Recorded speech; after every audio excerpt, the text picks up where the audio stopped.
It lays the predicate and the foundation for the development of a weather satellite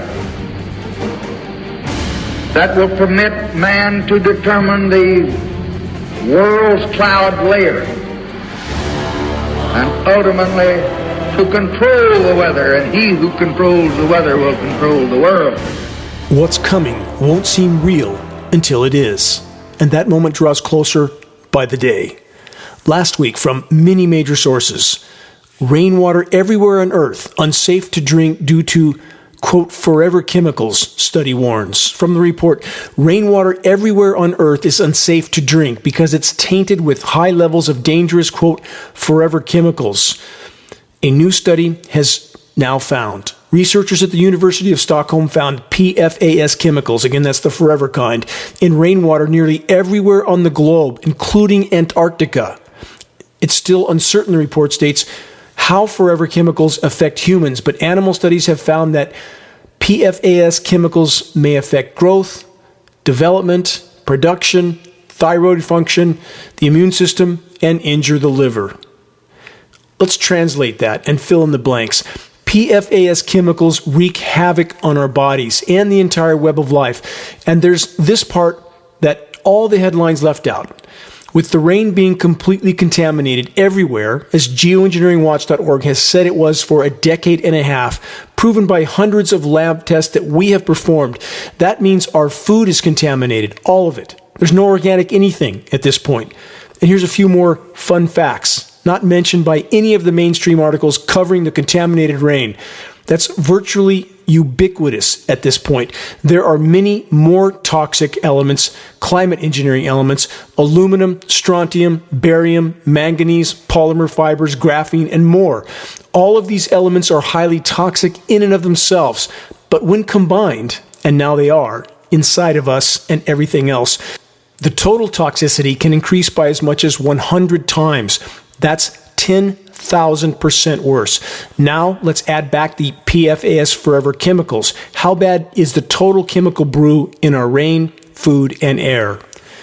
We don't even have a science study to even come close to quantifying how toxic it all is when it's all combined. It's a wonder that any of us can even function at this point, because there's also this, the worst part of all. If it's in the rain, it's in the air column, which means it's in every single breath we take. On a still, dark night, after heavy aerosol spraying operations are occurring in your skies, take the brightest flashlight you can find, aim it straight up, look up through it, and see what you see. It will shock you. It will look like a blizzard of particles swirling around that can't be seen in daylight. All of them toxic. For so many years, Geoengineeringwatch.org has tried to warn about this exact scenario, and now the so-called science community is beginning to disclose it, not because they're morally compelled to tell the truth, but because it can no longer be hidden. We have officially trashed the planet. And about toxic atmospheric particle pollution, climate engineering fallout is the single greatest source. Stop and consider how many thousands of tons of these jet-sprayed elements does it take to cover the entire skyline? Think about it. Air, waters, soils, oceans, forests, everything is contaminated. Is it any wonder that the web of life is imploding on every front? One more excerpt from the report in question.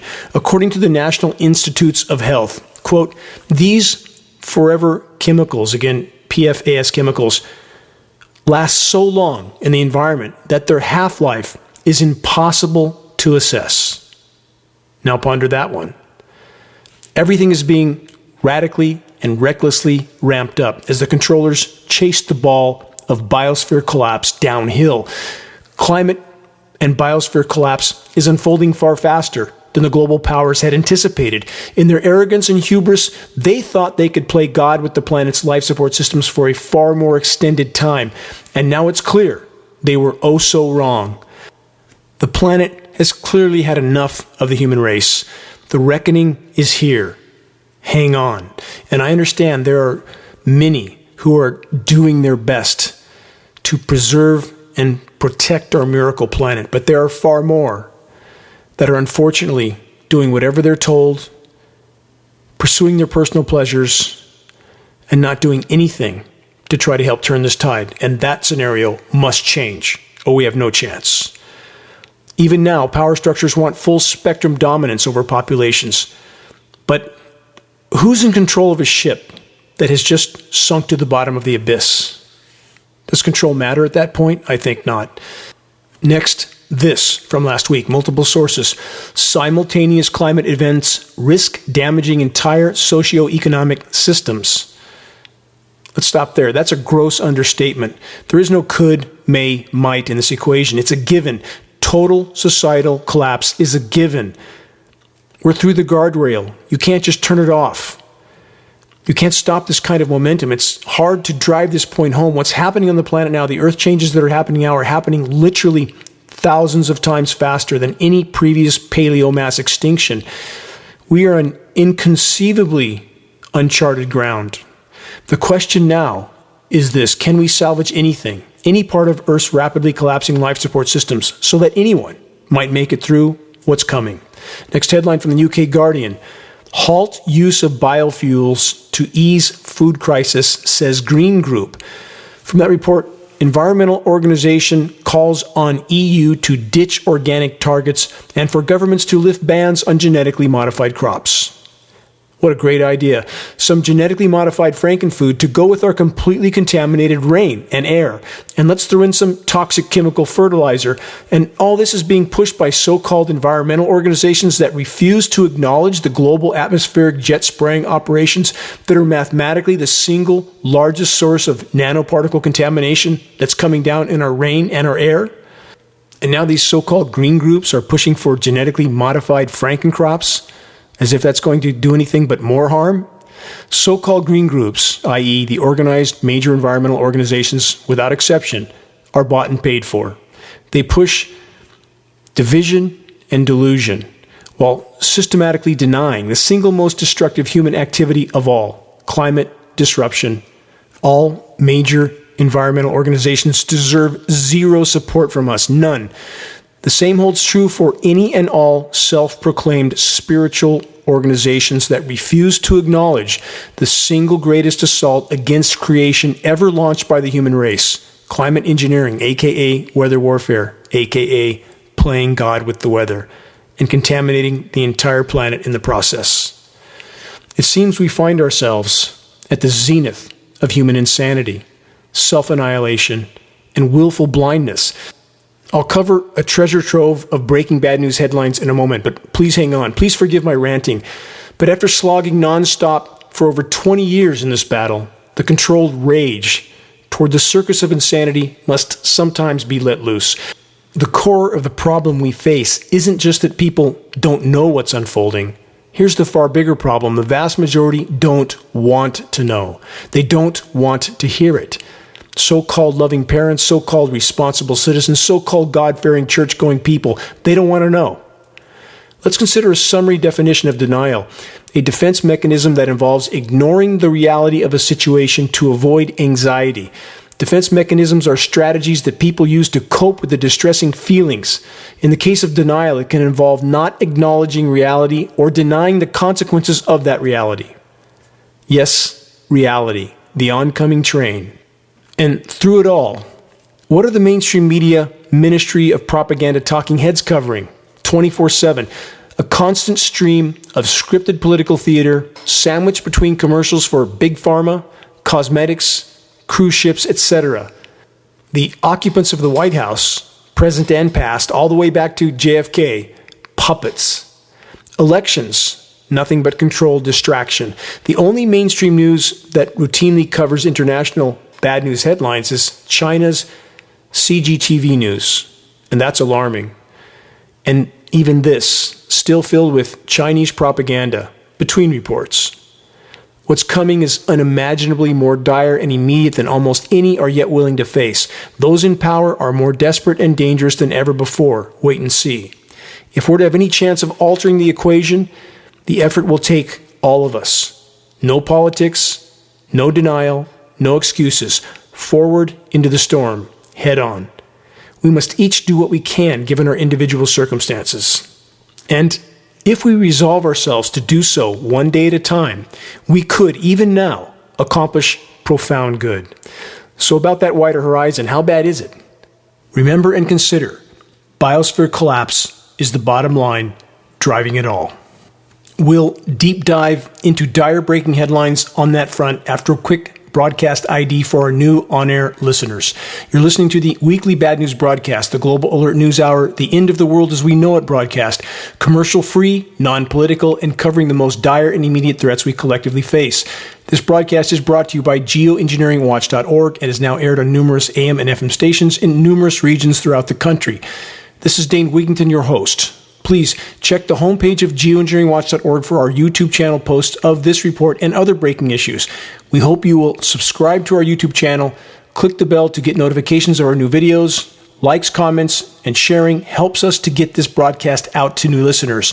Also, our groundbreaking documentary exposing global climate engineering operations titled The Dimming, available to view for free on the homepage of Geoengineeringwatch.org. Please help us to expand our voice, and in doing so, help us more effectively sound the alarm. Again, our website, Geoengineeringwatch.org, the largest and most visited source in the world on the subject of covert climate engineering operations. Moving on, from Axios.com, how bad is the cutting off of precipitation by the climate engineers? How bad is that affecting Europe as well as the Western U.S.? Here's the headline. Drought threatens 60% of EU and UK as Europe faces, quote, critical situation. France, Spain, Italy, and the Netherlands are facing water shortages and riverbeds are drying out across Europe. Dry conditions are severely affecting energy production, agriculture, and river transportation. Understand this. It must rain more overall on a warming world. The laws of physics make that clear. 7% more moisture for every degree C of warming, and frontline data indicates we are likely past 3.5 degrees C right now. The only way it can rain less overall in a warming world, and it is less, and I realize we have deluge in the places that aren't being droughted out, and that's the hallmark of climate engineering again. Drought, deluge, scenarios, climate engineering, all inseparable. But the only way it can rain less overall on a warming planet is there's a factor we're not being told about. That factor is the light scattering particles being sprayed into our skies that are so incredibly, shockingly visible for any that take the time to look up. Please do so. More on this subject from the UK Guardian. The new normal, how Europe is being hit by climate-driven drought crisis. Water shortages across the continent from France to Italy, Spain, and beyond are creating a critical situation. Again, parallel headline. But keep this in mind. We can speculate about the agendas and the objectives that the climate engineers are carrying out. Certainly they are not benevolent. But the fact that climate engineering is the core causal factor for the cutting off of precipitation is inarguable. We can see these operations on satellite imagery, shocking images available at geoengineeringwatch.org. You don't need to know anything about meteorology to see what's happening and to connect the dots. Please do so. Please join us in this fight while it can still make a difference. Next headline, drought forces water use rethink in Spain. From this report, faced with a historic drought and threatened by desertification, Spain is rethinking how it spends its water resources, which are used mainly to irrigate crops. Is that their solution? Stop irrigating crops? Stop eating? Why is there no mention of stopping the rain-robbing climate intervention operations? Because that subject simply isn't allowed on any significant media source. Next headline. Mass death of sequoias is the harbinger of Earth systems collapse. From that report, climate change is killing giant sequoias. Again, no mention of climate engineering ever, not allowed. And for the record, there is no legitimate discussion of climate from any perspective without first and foremost addressing what we're not allowed to address, i.e. climate engineering. Report states again, climate change killing giant sequoias in numbers that portend ecological disaster unless radical action is taken to reverse the impact of the climate crisis. And governments around the globe have long since taken, quote, radical action. Without public knowledge or consent, over 75 years ago, they made the decision to commit the planet and everything that lives on it to an experiment from which there is no return. Climate intervention operations that have systematically decimated the planet's life support systems. This report continues across the West and Southwest. Global warming has resulted in increased evaporation and what could be labeled perpetual drought. Climate engineering, aerosol particles, desiccants, absorbing atmospheric moisture. It's much easier for those that don't know, much easier for the climate engineers to disrupt rainfall and eliminate it than it is to augment it. Though the weather terrorists can very effectively do both. Again, back to the drought deluge scenario, hallmarks of climate engineering. And back to this report statement about perpetual drought, which they say has led to massive tree mortality from drying and drying-induced attacks from native bark beetles agitated from warming. In California, they say 172 million trees have been killed by drought, disease, and beetles since 2010. 100 to 200 million were killed in fires in 2021 alone. Canadian forests are now in collapse, not decline, but collapse. They say due largely to native bark beetle breakouts and are now emitting, not absorbing, 250 million tons of greenhouse gases per year as of 2020. Geoengineeringwatch.org has reported on this for a decade and a half, and no, it's not the bark beetle that's the core of the problem. A bark beetle is a symptom. It is not the core causal factor that's underlying all of this. Climate engineering, back to what was covered at the beginning of this broadcast, responsible for the largest single share of the toxic atmospheric particulate pollution with elements like aluminum that peer-reviewed study proves kills soil microbiome, causes tree root systems to shut down nutrient uptake. They begin to die a slow, protracted death, and then the beetles move in. And no official agency will mention this. Why? Because their paychecks and pensions depend on them not mentioning it. How do you convince a man that lacks courage to tell the truth if his paychecks and pensions depend on him not telling the truth? We know where that road goes because we've been on that road. For how long? Let's continue with this report. There's more. The journal Nature revealed that tipping was now active. This is a tipping point, a crossroad, was now active in half of known tipping systems when widespread consensus was that the tipping points were not supposed to be active until 5 degrees C of warming in the year 2100 or later. Let's stop there. How long and how many times have I said on this broadcast we are likely past 3.5 degrees C right now? Official high temperatures are being radically underreported. So thus we have one more case, as I've cited on so many broadcasts. Oh, gee, it's exponentially worse than we thought. Does anybody really buy that? That, gee, they just didn't know? Geoengineeringwatch.org knew. We've known for a decade and a half and done our best to sound the alarm. And now the whole of academia is just figuring it out? No. They're simply in a position where they know they can't hide it much longer, and they're starting to allude to the truth. This report continues, these tipping systems, i.e. positive feedback loops, are now active. They include the Arctic sea ice, Greenland ice sheet, boreal forest, permafrost, the Gulf Stream, the Amazon, coral reefs, the West Antarctic ice sheet, and parts of the East Antarctic ice sheet. Again, about a feedback loop. Here's two primary ones.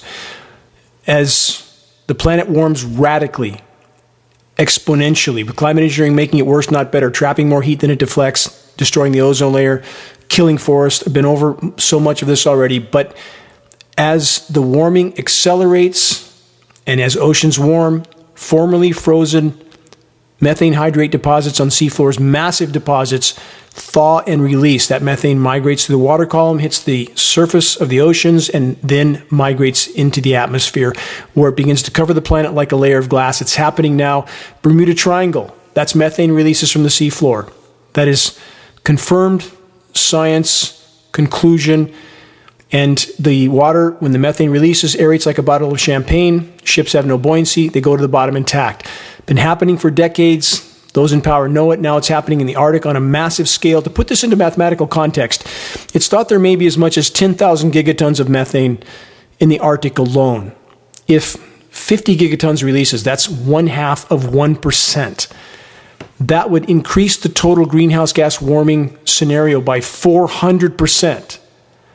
If you put this into context, there's enough methane in the Arctic alone to turn this planet into Venus many times over. And climate engineering, again, making the entire scenario worse, not better. Here's another feedback loop. As we lose Arctic ice and Antarctic ice, I'll get to more of that in a moment, the gravity of that cannot be overstated. The ice reflects 90% of the sun's incoming thermal energy. When we lose the ice, the oceans being dark absorb 90% of that thermal energy. Everything goes exponential. Now the oceans warm even faster. Now the methane releases even faster. The more methane that releases, the more the warming increases. And the methane releases at an even higher rate still, on and on. It's called a runaway scenario, runaway climate collapse, Venus syndrome. You want to know more about that? Search geoengineeringwatch.org Venus syndrome. If you think Venus is 900 degrees on the surface because it's much closer to the sun, not the case. All things being equal, Venus would be 20 degrees warmer than Earth, and we are now about 5 degrees across that gap. Venus is 900 degrees on the surface because it underwent a runaway greenhouse scenario. That's what the paleo data indicates. We can't know for certain, but that's what it indicates. And we are on that track now. Can it be stopped? We don't know. We can't know. Again, we're in completely uncharted territory, but this we can know and do know. If we remain on the current course, we are done in the very, very near term, unimaginably near term. We face converging cataclysms that have never before simultaneously occurred on the planet. Earth systems collapse scenarios happen when the evolutionary boundary conditions of those systems are exceeded. Regarding the inevitable fate of human societies and settlements that ignore reality in exchange for idol worship and or materialism, history offers examples. Easter Island is one. For those that aren't familiar with the Easter Island scenario, the inhabitants of this formerly lush paradise cut down nearly all of the 16 million plus food-providing palm trees that once covered the island. They used the trunks of their former food source as rollers for massive stone statue idols that they erected around the island. With their food source gone, total collapse commenced. Cannibalism came next. Welcome to the planetary scale Easter Island scenario. Question: what happens when there are 8 billion people fighting to survive on a dying planet with food and water supplies running out fast? We're about to find out. And even now, most remain willfully blind to the wider horizon, to the oncoming train. Our societies are stacked with those that are blindly and completely dedicated to the matrix, to the system. Company men and women that will follow orders and do what they're told, no matter how immoral the dictates are, until the brutal, bitter end. Here's a quote from Morpheus in The Matrix. What you know you can't explain, but you feel it. You've felt it your entire life, that there's something wrong with the world. You don't know what it is, but it's there, like a splinter in your mind driving you mad. Question: how many, for most of their lives, have had a deep, disturbing notion that it's all wrong, that far too many in the ranks of the human race were not behaving reasonably or rationally, that the mass consumption fiesta was completely unsustainable, not even close. From my earliest memories, I have felt this cloud over me. And to all those that have felt the same burden and are now engaged in the all-important effort to turn the tide, we march together in this battle. More bad news reports in a moment. First, you're listening to the weekly installment of Global Alert News, installment number 366, August 13th, 2022. This is Dane Wigington, your host. Global Alert News is brought to you by Geoengineeringwatch.org, the largest and most visited website in the world on the subject of climate intervention operations, known as geoengineering. The commercial-free, non-political Global Alert News Hour is now broadcast on AM and FM stations in Florida, Texas, 2 stations in San Francisco, Sacramento, San Diego, 2 Colorado stations, including Denver, Portland, Phoenix, Santa Cruz, Tucson, Arizona, San Bernardino, California, Las Vegas, Washington State, Alabama, New York State, and more to come if all goes as planned. Geoengineeringwatch.org wishes to express our deepest gratitude to those that have helped us expand our reach and our voice in this desperate last-hour effort to sound the alarm. In regard to sounding the alarm, please help us to share the groundbreaking documentary, The Dimming, which fully exposes the climate engineering atrocities. The best way to share is by circulating the direct link to The Dimming by email directly from the homepage of geoengineeringwatch.org. Sharing directly helps us to overcome social media censorship. When viewing our YouTube channel of The Dimming or Global Alert News or any other geoengineeringwatch.org video on YouTube, please subscribe, share, and comment, all of which helps us to circulate critically important data to a much wider audience. About reaching those that still aren't looking up. Geoengineeringwatch.org awareness-raising materials can be found on our homepage. Our only goal is to provide activists with what they need to move this fight forward. There are very high-quality printed materials and just added climate engineering conversation starters are new geoengineeringwatch.org shirts, scannable business cards, and bumper stickers, all very effective tools to help strike up a conversation on the climate engineering issue. And doing so is the first and most important leap we can make toward getting the as of yet uninformed to start looking up. Waking the masses to the climate engineering onslaught is the great imperative of our time. If we can expose it, we can stop it from the inside out as we awaken our military brothers and sisters to what they're participating in, i.e., their own demise and ours. Moving on to another extremely dire form of planetary contamination, nuclear radiation. And many might wonder, how does that connect to climate engineering? Is there a connection? In fact, it's inseparable. Let me cover this headline first, and I'll weave all of this together. First, the legacy of nuclear everything. From NBC News, UN nuclear chief, Ukraine nuclear plant is, quote, out of control. From that report, the Director General of the International Atomic Energy Agency said the situation is getting more perilous every single day. That doesn't sound good. Then there is the Fukushima triple meltdown. No technology to fix it, no end in sight. And Chernobyl, that's falling apart. The sarcophagus is falling apart. Nuclear power is the gift that keeps on giving. But how does that connect to geoengineering? Here's how. Climate engineering operations are decimating our protective atmosphere. It's destroying the ozone layer, leaving us perilously vulnerable to a massive CME, coronal mass ejection, i.e. a solar flare. What happens if that occurs? Something on the scale of the Carrington event in the 1800s. That would shut down grids around the world. Then nuclear plants can't cool themselves. Now we have Fukushima and Chernobyl times 100, 200, maybe more. Game over. That's it. From every conceivable direction, climate engineering is pounding the nails into our collective coffins. Single most destructive human activity of all, single greatest and most immediate threat we face, short of nuclear cataclysm. And again, climate engineering still connected, inseparable. Next headline from the UK Guardian. A new database of extreme weather studies makes clear how far policy making is lagging behind the reality of climate chaos. They say greenhouse gas emissions, which trap the sun's heat and put more energy into weather systems, and it spells out alarming unpredictability as well as the extent of global heating's consequences. There is no legitimate headline from anywhere about the climate anything if it doesn't include climate engineering first and foremost. In regard to climate chaos, climate engineering operations should be termed or labeled climate disruption operations. That's what they do. And it's not just the spraying of atmospheric particles, by the way, for those that don't know and our new listeners. These electrically conductive particles are manipulated with radio frequency microwave transmissions, extremely powerful transmissions, far more powerful than any communications transmissions. Extraordinary threat to the atmosphere, to us, to all living things. All of these processes are literally unraveling Earth's life support systems. In the western U.S. and so many other parts of the world, the heat waves keep coming, one after another after another. In other regions of the world, record deluge keeps occurring again and again and again. Record drought, record deluge scenarios, the hallmark of climate intervention operations, aka engineered climate chaos. And yes, human damage to the planet from countless sources is an immense problem. Climate engineering, aka weather warfare, is magnifying that problem exponentially. More on the theme of delusion and insanity, the Green New Deal. Will that save us? Let's consider this. From bluegreenalliance.org, this headline, 9 million jobs from climate action, the Inflation Reduction Act. This article states, the bill's broad investment will also help sustain the millions of existing jobs in the, quote, clean economy. It's hard to know where to start with this headline and this statement.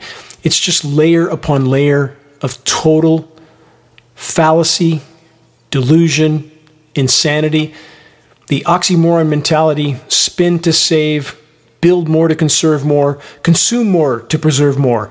All total insanity. Technology and the perpetual expansion and consumption paradigm on a finite planet with finite resources is done. It's in its death throes. The party's over and it's not coming back. Now let's take a moment to plug climate intervention operations into all three primary forms of alternative energy, i.e. solar, wind, and hydro. I have all three, by the way, on my off-grid home. And for those that are new to this broadcast, this is what brought me into this entire battle some 20 years ago. I had a distant background with Bechtel Power that involved commercial solar, worked on the first commercial solar plant of its type in Daggett, California. It's now an empty field of blowing sand. When I moved to the Pacific Northwest, built a large off-grid home, began to lose massive amounts of my solar power uptake from whatever these aircraft were emitting. That's what started me on this battle. I knew something was wrong. I knew condensation could not do that, could not block that much of the solar PV uptake. I began testing my precipitation. Did not want to find what I found, starting with aluminum. Copious amounts of aluminum in my rain. What was it doing there? Then I discovered that was a primary element in climate engineering patents, and begin to compile data from that point on. I've been in this battle ever since. It's not tolerable for me to live under toxic skies, in a toxic world, with someone spraying me every day like a lab rat.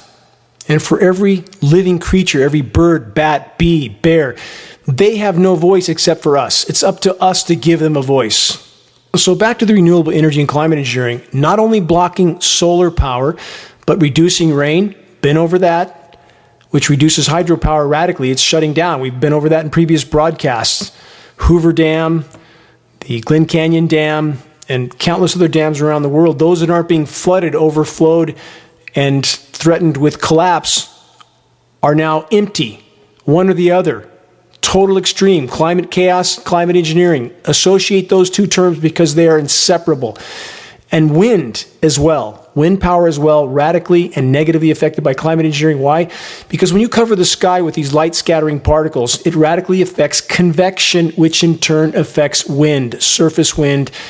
And that, although we have radically increased wind in some regions, it's just like the drought deluge scenario. Other regions have almost none. My wind turbines where I live in Northern California, I have 3, and now they're almost worthless. They rarely spin, if at all, because the winds have been so radically reduced in this region and many other regions. And I realize there are huge exceptions to that, just like the drought deluge scenario. Don't think of any of this in a this or that scenario.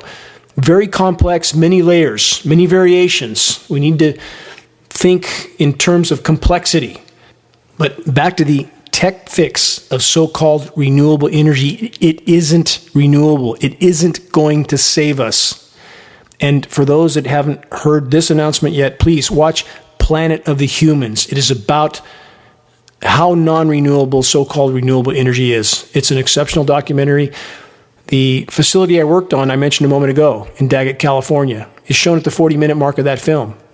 Empty field of blowing sand. I worked there in the early 80s. Let's cover some more bad news, starting with what the disaster capitalists are up to from ctvnews.ca. Billionaires are funding a massive treasure hunt in Greenland as ice vanishes. The report states some of the world's richest men are funding a massive treasure hunt complete with helicopters, transmitters, and base camps on the west coast of Greenland. The climate crisis is melting Greenland down at an unprecedented rate, which, in a twist of irony, is creating an opportunity for investors and mining companies who are searching for a trove of critical minerals capable of powering the, quote, green energy transition. Can you see the twisted, total deception in all of this? It's not hard to see through, not at all. They say there are enough critical minerals to power hundreds of millions of electric vehicles, just what we need. Do we have maybe 10 or 20 million slave labor children in the countries digging in holes and dying to also find some of those minerals? Or are we going to move some of those slaves into Greenland? Here's a last bit of delusion from this report. It says, Greenland is ground zero for the impacts of climate change, but they say it could also become ground zero for sourcing the metals needed to power the solution to the crisis. Total, absolute nonsense. They then say the government of Greenland supports the responsible, sustainable, and economically viable development of their natural resources to include mining of a broad range of minerals. Here's what all this is about.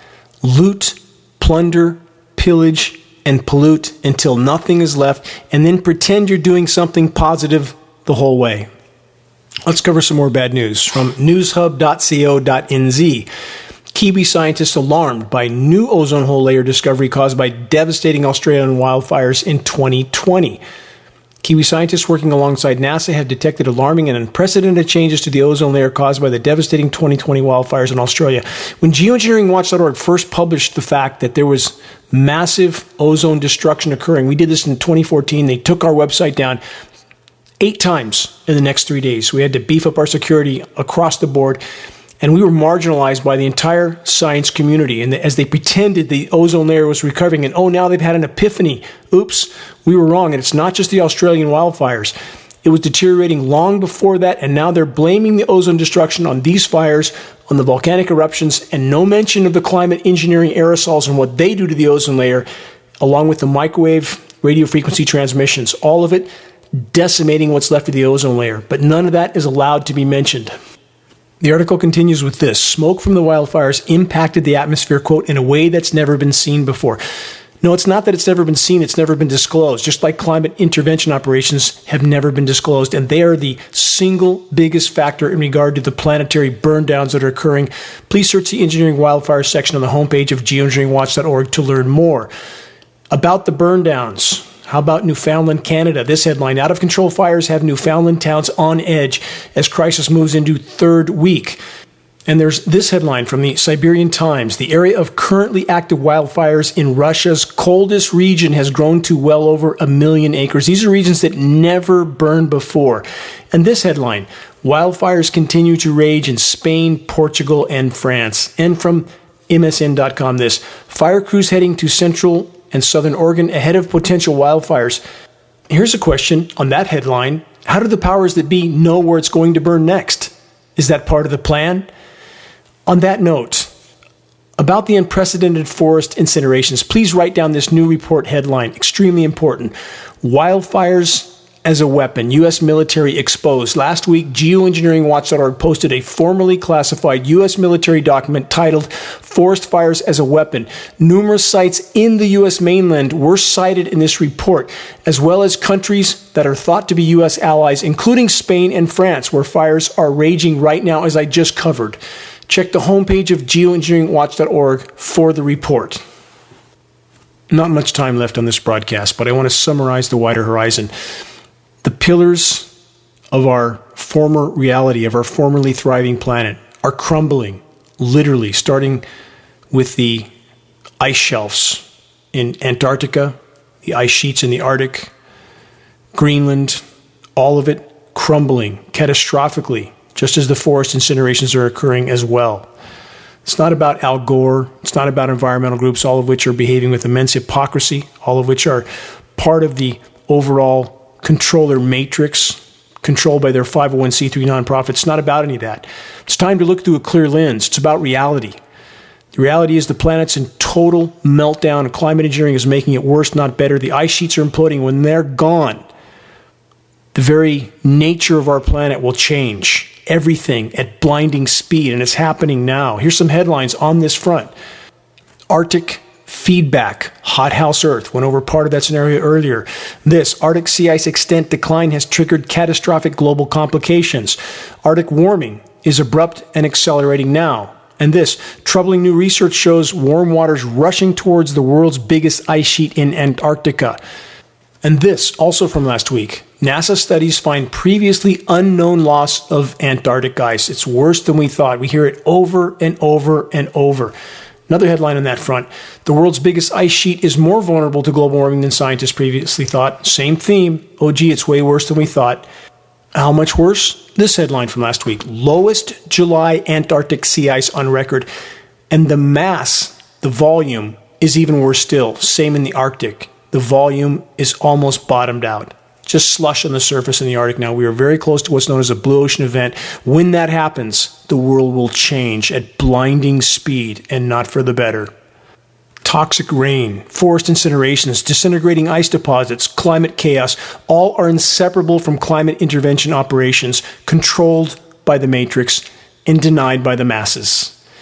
Here's another profound quote from the character Morpheus in the movie The Matrix. The Matrix is everywhere. It is all around us, even now in this very room. You can see it when you look out your window or when you turn on your television. You can feel it when you go to work, when you go to church, when you pay your taxes. It is the world that has been pulled over your eyes to blind you from the truth. And this, also from Morpheus, the Matrix is a system. The system is our enemy, but when you're inside, you look around, and what do you see? Businessmen, teachers, lawyers, carpenters, the very minds of the people we are trying to save. But until we do, these people are still part of that system. Whatever we collectively face, for those that choose the narrow road, there is solace in knowing that you're on the right path, the path that matters, the path that has meaning and purpose. And no matter how difficult and challenging such a path might seem, we are only ever responsible for this, the correct use of our own will. That's all. This is where our personal good or evil exists, the correct use of our own will, to do what is right because it is right. There's no guarantee of success except for this: a life well lived and fully dedicated to the whole, to our children, to the web of life on which their lives completely depend, is a happy ending in and of itself.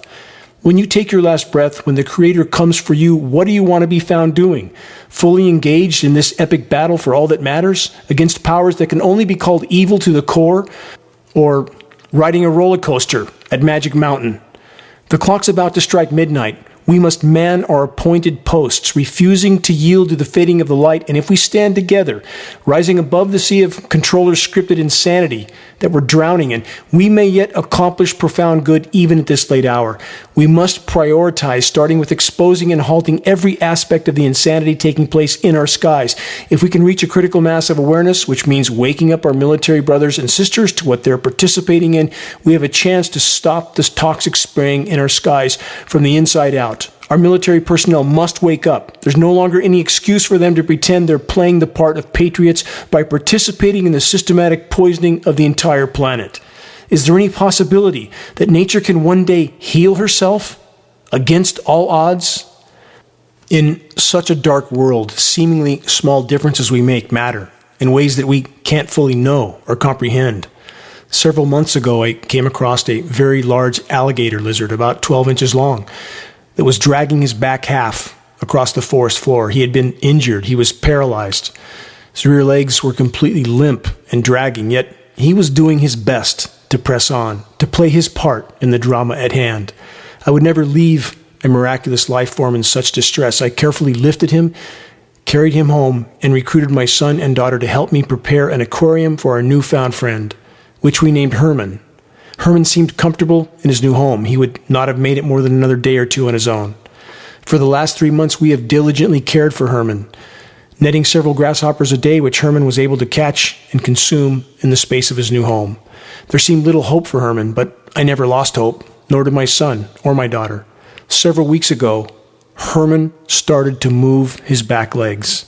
His back half had been completely lifeless, but now he was and still is beginning to crawl again.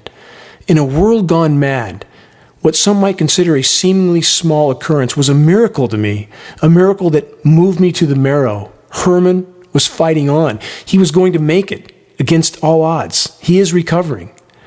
I have continued his protocol of care. Herman continues to get better, and soon I'll be able to release him back to his former home in the forest. For me and my children, Herman's story has mattered more than I can say. None of us can know what fate awaits us with certainty, but that's not in our control. What is in our absolute control is the correct use of our own will. No matter what comes, no matter what we face, no matter how great the odds are against us, and if we hold to our course, whatever happens, the story ends well. We will have played our part. Here's how to help. Check the activist suggestions link on the homepage of geoengineeringwatch.org to learn specific details about moving this fight forward. Sharing credible data from a credible source is key. Each of us matters in this equation. All of us, spokes in the wheel, all needed and necessary to make it roll forward. Please, make your voice heard. While it can still make a difference, let's make every single day count. Our will can't be taken, ever. We must continue our march into the eye of the storm. Never yield, ever. Until next week, this is Dane Wigington from geoengineeringwatch.org.